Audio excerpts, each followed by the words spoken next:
A new type of thinking is essential if mankind is to survive and move toward higher levels.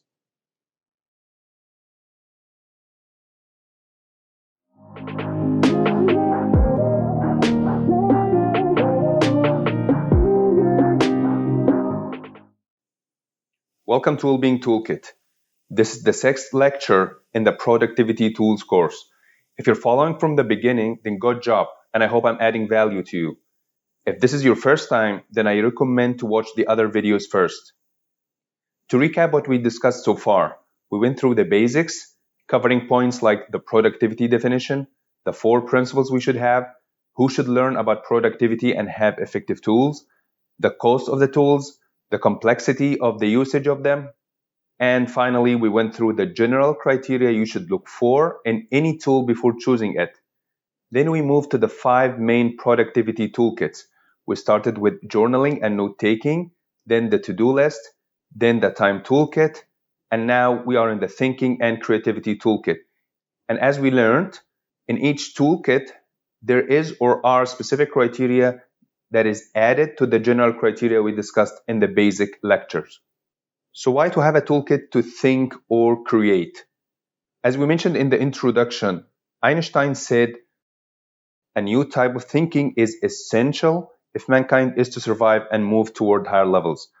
And this is so true.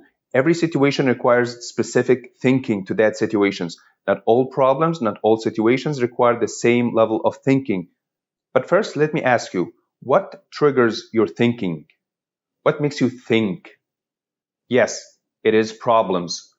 The problems that we have requires us to think to solve them. And there are 2 types of problems. There are the ones that I say the negative or the direct ones, and there are the positive or the indirect ones. Examples for the negative or the direct ones are broken device, or you have a delayed approvals, or you have a sick person. Examples for the positive or the indirect problems you need to solve, also called as areas to improve, some things like improve your finance, upgrade your health, take your career to the next levels, upgrade your relationship, improve your communication, improve your personal development level, and so on and so forth. So what's the difference between the negative or the positive problems? Why did I say improve finance is a positive problem? What I mean by negative problem is something that needs to be fixed right away. You are in the negative side of the spectrum, so you need to upgrade either to the neutral or the positive side of that spectrum. As for improving your finance, it's still a problem because you need to upgrade to the next level. Maybe you're not that satisfied with your finance level right now, so you need to take it to another level. As you can see, it's not in the negative spectrum. You are either in the neutral or even on the positive side of that spectrum, and you need to take it further positive. Same with health or career. Maybe you're satisfied with your health or career right now, but you need to be promoted to a higher level in your career, or maybe you need to be more fit.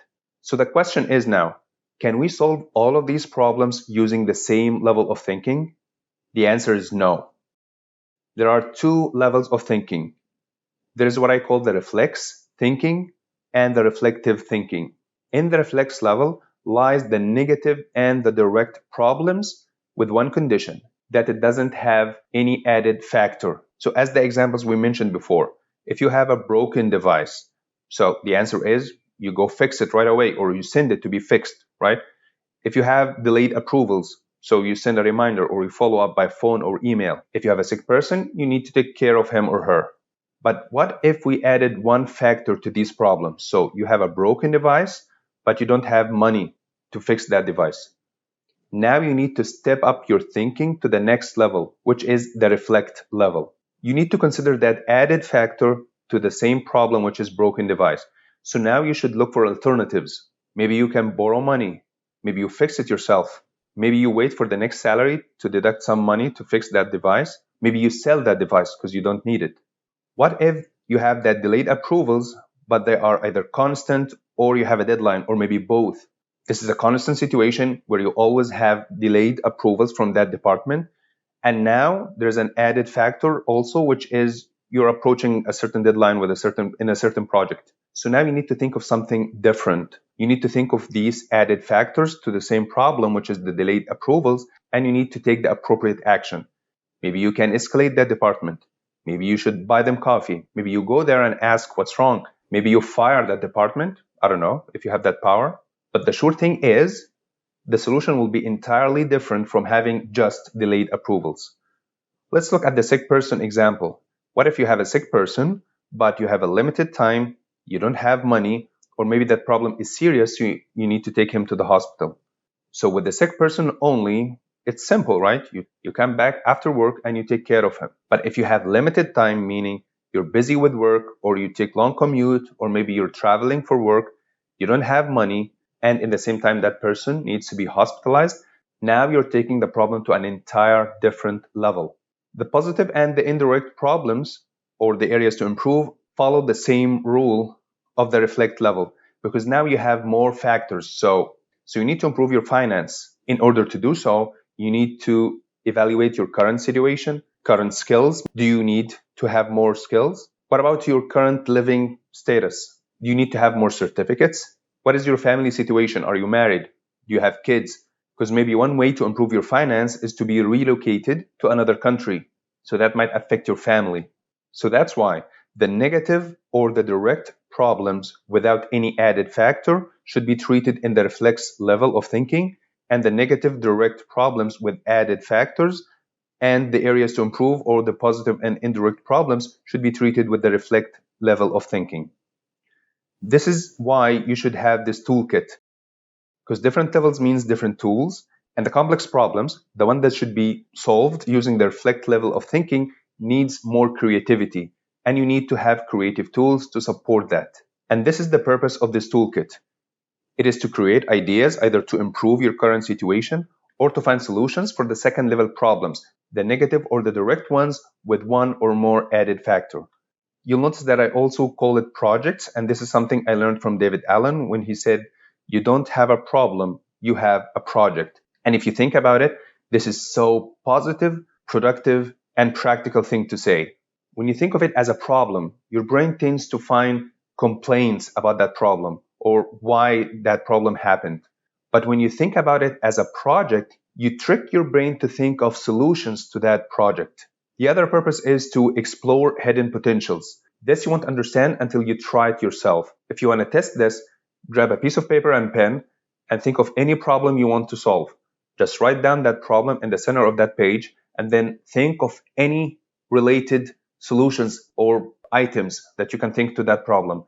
I bet that you will have one or more point or solutions that you had but didn't notice before. And now that you have created ideas, explored hidden potentials, now you have the ability to see the big picture so you can have better and effective solutions. So as we do with every toolkit, let's look at the specific criteria for this one. The first one is you need to have a big space. When you are in the thinking phase of solving a problem or upgrading a project, you need to have a big space to utilize in thinking. That's why mobiles and small papers and sticky notes are not preferred, and on the other hand, laptops and large notepads are recommended. There is one exception with the small paper and the sticky notes though. You can still use them only if they will be considered for capturing ideas, so that one sticky note should be considered as one idea, or you should write one idea per sticky note or per small paper. This is usually happens in the brainstorming team meeting, where every individual have a couple of sticky notes, and then you write one idea on one sticky note, and then you post it on the wall for each team to collaborate on and use it. The second criteria is it should have fast entry feature. Your brain can generate many ideas in few seconds. That's why it's crucial to have a tool that moves as fast as you do, so that entering ideas could be with fewer clicks and steps. Personally, I recommend using a tool that captures an idea with just one click, and it's usually either the tab or the enter buttons. So you write down an idea, click tab, write another one, click tab, write another one, and so on. Third criteria, that it shouldn't be linear in formatting. So you should be free to write anywhere in that big space. Fourth criteria is to have a blank page. This is useful to reduce the mental clutter. So you could only use the tool that has a blank page, or a tool that could provide the blank page as a feature, like the one I'm using right now.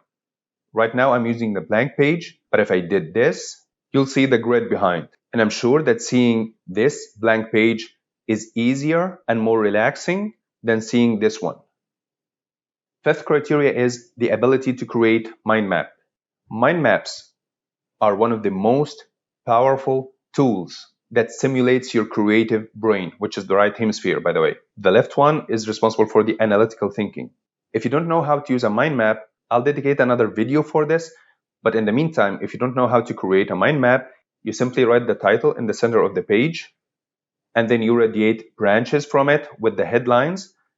And underneath each headline, you insert any subheadlines or items that you find relevant. Same like the one I'm using right here. So in the center, it says special criteria, and then you have these branches with the main headlines. So free flow of ideas, mind map, hand use, colors. And then underneath each headline, you insert subheadline, and underneath one, you go back and forth until you have this tree-like picture. Sixth criteria is the hand use. You want that tool to allow you to use your hand in thinking. This makes you more engaged. You can write things, you can draw, and you can sketch. The more you do these things, the more engaged you are, the more focused you are, and the more effective you are in finding a solution. Seventh and final criteria, the ability to use colors. The more colors you use, the more engaged you are, the more it stimulates your creative brain, and the better you memorize stuff. But for the thinking topic right now, I recommend using colors only in the organizing phase. When you think to solve a problem or work on a project, first you have this generating ideas or brainstorming phase. In that phase, you come up with as many ideas as you can that is relevant to that problem or project. Then you move to the organizing phase when you organize certain points in one context or as a sequence. I recommend using colors in the organizing phase only. But in the thinking or generating ideas or brainstorming phase, I recommend using only one color, because using more colors, it can, again, I'm saying it can, it's not the rule, but it can distract you.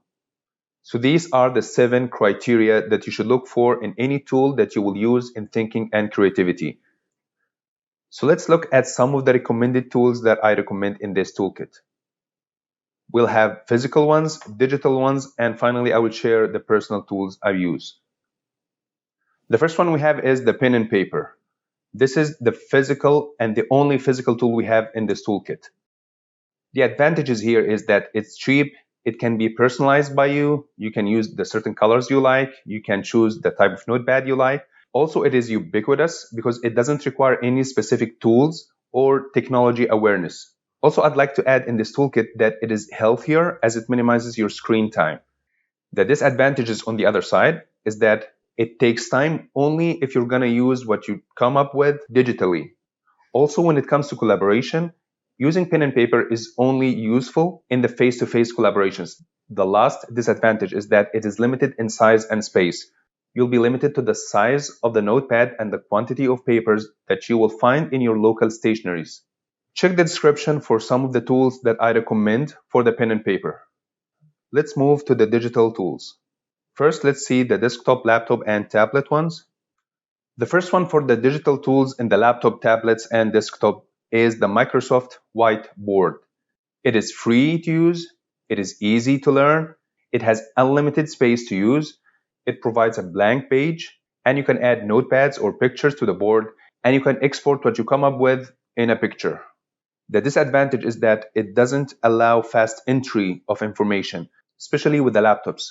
So to enter a new idea, you need to hover over the plus icon to add a new one, and then hover over the plus icon to add a new one or a new notepad or a new picture, and so on. So how to set this up? You need to have the digital bin feature. Other than that, you're good to go. You have the blank page ready for you. You have unlimited space. You can create mind map. You can use your hand in drawing, writing, and sketching. That's why I recommend using the digital pen either in the tablets or having a drawing tablet to your laptop or desktop, or use the convertible laptops. I'll leave the link to it in the description below. The second digital tools for the laptops and tablets is the MindManager tool. It is used mainly to create mind maps. You can have the brainstorming section in it. You can create a Gantt chart.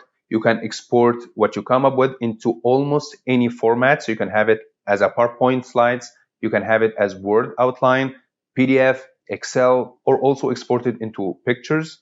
Also, you can transform it into an outline version. You can also integrate MindManager with other apps. So you can have it with the email, you can have it with the Word. Also, when creating the mind map, you can add pictures, audio, chart, note, links. The disadvantages on the other side, it doesn't allow a freestyle format. The other thing that MindManager is expensive. It costs around $350 for the PC user and $200 for the Mac user. The second digital tool for the laptops and tablets is the Mindmap. This is the one I'm using right now to display the Mindmap for you. It has the same features as the MindManager, plus having the freestyle format. The disadvantage on the other side that it is slightly expensive, although it is cheaper than the MindManager. So it costs around $100 for the basic package and $235 for the ultimate package. I will leave the link to their website in the description below so you can check it. Third digital tool for laptops and tablets is the Iowa. I didn't personally try it, but it has the same features as the MindManager one and the Mindmap one, with the exception that this is more collaborative. It costs around $110 to $120, and I will leave the link to their website in the description below. Moving to the tools that you can use with your phone. As I said, I don't recommend using your phone in the thinking and creativity because of the limited space. Personally, I explored some of the tools there. It has errors or no syncing, or you have problems with saving what you come up with, and this is frustrating. But again, as we agreed in the basic lecture, this is your journey. So you can try for yourself, you can explore the apps there and see if it works for you. My recommendation is to use the laptop or the pen and paper or the tablet instead. And finally, the tools I use personally are the pen and paper, which is the majority of the situations. So 95% I use pen and paper throughout the week. And digitally, I use two tools. So first one is the MindManager. Like I said, for me, MindManager is faster than Mindmap. That's why I like it more in the thinking phase. However, when it comes to organizing or displaying the outcome of the mind map, I tend to use Mindmap tool. This is because of the colors and the freestyle option that I can use to create the whole mind map into one page so you can download it and print it if you need.